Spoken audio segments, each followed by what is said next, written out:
അതോടൊപ്പം തന്നെ കാട്ടാന ആക്രമണത്തിൽ കൊല്ലപ്പെട്ട ഇന്ദ്രയുടെ ശവസംസ്കാര ചടങ്ങുകൾ പൂർത്തിയായി. നേരിമംഗലം കാഞ്ഞിരവേലിലുള്ള വീട്ടുവളപ്പിലാണ് സംസ്കാര ചടങ്ങുകൾ നടന്നത്. ഒപ്പം തന്നെ കോതമംഗലത്ത് ഇന്നും അക്രമസമരത്തിന് കോൺഗ്രസ് കോപ്പ് കൂട്ടുന്നുവെന്നാണ് നമുക്ക് മനസ്സിലാക്കാൻ വേണ്ടി കഴിയുന്നത്. ജോസിൽ ചേരുകയാണ് കോതമംഗലത്ത് നിന്ന് വിവരങ്ങളുമായി. ജോസിൽ, ഇന്ദ്രയുടെ സംസ്കാര ചടങ്ങുകൾ പൂർത്തിയായിരിക്കുന്നു. വീട്ടുവളപ്പിലാണ് സംസ്കാര ചടങ്ങുകൾ നടന്നത്.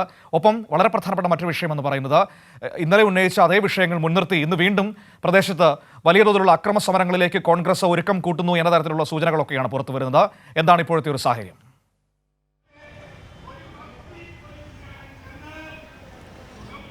മനു രാവിലെ GMKയിൽ മനുവിനോട് ഈ കോതമംഗലത്ത് സംസാരിച്ചതിന് ശേഷം ഞങ്ങൾ നേരെ പോയത് നേരിമംഗലത്ത് ഇന്ദ്രയുടെ ശവസംസ്കാര ചടങ്ങ് നടക്കുന്ന സ്ഥലത്തേക്കായിരുന്നു. അവിടെ ചെല്ലുമ്പോൾ തന്നെ ഉണ്ടാകുന്ന കാഴ്ച, നിലവിൽ അവിടെ ഉണ്ടായിരുന്ന മാധ്യമപ്രവർത്തകരോട് ഇന്ദ്രയുടെ സഹോദരൻ വളരെ കയർത്ത് സംസാരിക്കുന്ന ഒരു കാഴ്ചയാണ് കാണുന്നത്.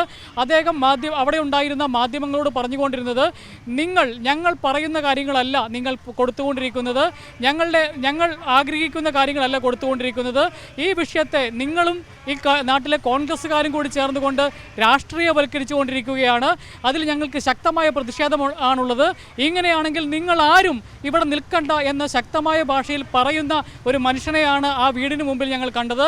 അതിൻ്റെ അടിസ്ഥാനത്തിൽ ഞങ്ങൾ ആ മനുഷ്യനോട് സംസാരിച്ചു.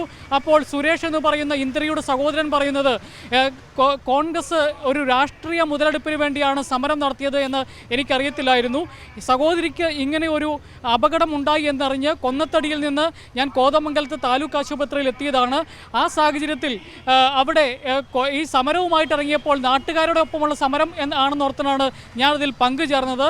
അപ്പോൾ അവിടെ ഇത് രാഷ്ട്രീയ മുതലെടുപ്പിന് വേണ്ടി നടത്തുന്ന രീതിയിലേക്ക് ഇത് പോയപ്പോൾ ഞങ്ങൾക്കതിന് ശക്തമായ എതിർപ്പാണ് ഉള്ളതാണ് എന്നാണ് ഈ സഹോദരൻ പറയുന്നത്. മനു. ശരി, ജോസിലാണ് വിവരങ്ങൾ നൽകിയത്.